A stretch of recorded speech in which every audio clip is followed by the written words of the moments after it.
So in this video I would be discussing the fourth part of the reading, how learning takes place. I think उससे पहले हमने page number 337 पर invisible people के बारे में शायद थोड़ी सी बात करी है. अगर वो रह गया है तो I start discussing from there the invisible people. हाँ, I think I should start from there only because 336 page हमारा लास्ट वीडियो में रह गया था. तो yes, the invisible people which is the third part of the reading. So now third part of the reading में ये बताया गया है कि कैसे करिकुलम में ये लोग मिसिंग हैं, इनविजिबल हैं. तो the third section starts with asking few questions on page number 336. So you can actually underline those questions. The first question says, page number 336, are the SC and ST represented? Does the quantity of topics and materials representing SC and ST life, their problems corresponding to the proportions of ST in the population, are they being addressed? Or which issues and symbols are chosen to represent SC and ST? How are the relationship between SC and ST and non-SC population is portrayed? What roles are used to portray such relationships in language? To what extent do the structures of knowledge embedded in the curriculum represent the knowledge produced and developed by the SC and ST? ये सारे questions कहीं ना कहीं हमने last video में discuss भी करे कि उनका रिप्रेजेंटेशन और उनकी लाइवलीहुड्स का, उनके कल्चर का रिप्रेजेंटेशन कहीं ना कहीं नॉलेज में या करिकुलम, कहीं ना कहीं करिकुलम में नहीं होता. उनके डोमिनेंट ग्रुप का जो भी रिप्रेजेंटेशन है वो करिकुलम में देखने को मिलता है. तो जो इनविजिबल पीपल का जो सेक्शन है starts with asking all those questions कि क्या ये हो रहा है. तो एक इसमें बेसिकली डेटा के थ्रू एक्सप्लेन करी गई है चीज़ें. पहला डेटा जो एक्सप्लेन करा गया है वो एक्सप्लेन करा है इन्होंने, आई थिंक एक स्कूल का, जहाँ पर ये मध्य प्रदेश का स्कूल है, जहाँ पर 1/3 पॉपुलेशन जो है वो ट्राइबल्स की है.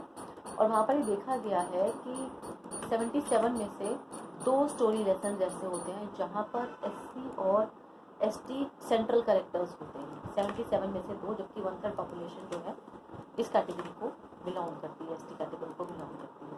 So they are using the data to tell us कि this is the way we are representing them. उसके बाद NCERT की किताबों में भी ये बात की गई कि SC ST का रिप्रेजेंटेशन क्या है.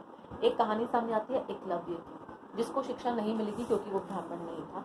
और सर्वश्रेष्ठ धनुर्धर जो थे वो अर्जुन थे. और द्रोणाचार्य का ये था कि नहीं, he actually asked for his thumb. और ये दिखाया गया कि अपर कास्ट और एक लोअर कास्ट का डिवाइड फिर से दिखाया गया. It was the lower caste child who was deprived of the education दो ही वॉज मोर टैलेंटेड. एक ये स्टोरी का रिप्रेजेंटेशन होता है NCERT की किताबों में. और एक रिप्रेजेंटेशन है किसी एक और स्टोरी का जिसमें एक यही डिप्राइव्ड सेक्शन का बच्चा किसी आर्मी ऑफिसर की जान बचाता है. एंड देन उसकी ब्रेवरी और को रिकॉग्नाइज करने के लिए भी the people who recognise his bravery is again people from the upper caste. यानी कि इट वाज सीन एज कि उसको अपर कास्ट के लोगों ने फेलिसिटेट करा है, अपर कास्ट के लोगों ने उसको उसकी ब्रेवरी का अवार्ड दिया है. तो this is something a matter of great pride. You know, how can it be a matter of great pride? We are all same human beings, and you are being facilitated by people from the upper caste. You are not being facilitated by some eminent personality. ठीक है ना. अगर आज मैं आपको बोलती हूँ कि आपको आपकी ब्रेवरी का अवार्ड जो है किसी एमिनेंट पर्सनालिटी से मिला है, तो वो आपके लिए वैल्यू इसलिए करेगा क्योंकि जो भी वो पर्सनालिटी है, से प्राइम मिनिस्टर, से प्रेसिडेंट, से एजुकेशन मिनिस्टर, वो because of the position that person holds in the society, irrespective of his caste, irrespective of his religion. So you feel that you have been felicitated. You feel that you have been made to feel proud that you have saved somebody's life, and that is why आपको ये करेज के लिए, आपके valour के लिए आपको felicitate किया जा रहा है, आपको पुरस्कार दिया जा रहा है. लेकिन एक अपर कास्ट ही आपको ये डिफाइन कर रही है. तो you again feel that divide कि why upper caste is seen to be that in power who is recognizing the valor and bravery of a lower caste boy. तो इस तरीके की स्टोरीज हैं और इनका रिप्रेजेंटेशन भी ज़्यादा नहीं है. तो ये स्टोरीज रिप्रेजेंटेशन से ज़्यादा सवाल उठाती हैं. तो यहाँ पर you can write on page 337 इस तरह की डिस्कशन करिए पेज नंबर 337 पर, how they represent invisible people. वहाँ पे लिख सकते हैं, story of Eklavya depicts casteism, and in other story the courage of the tribal boy needs certification from the dominant groups.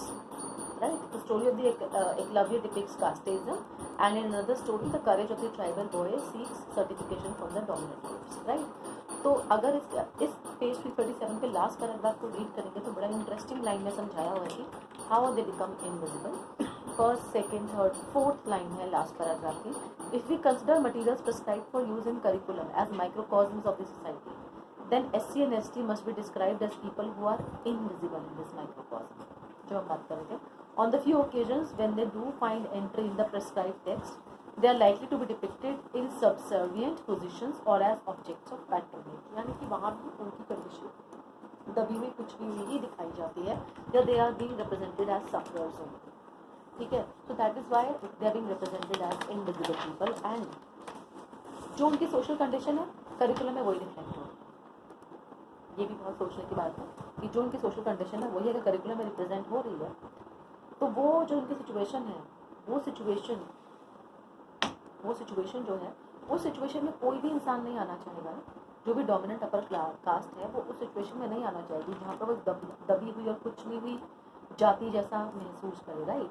तो ऑब्वियसली इन लोगों की जो नॉलेज है या इन लोगों का जो एक्सपीरियंस है वो कैसे करिकुलम का हिस्सा बनेगा और कैसे पावरफुल ग्रुप उसको अपनी लाइफ का हिस्सा बना लेंगे.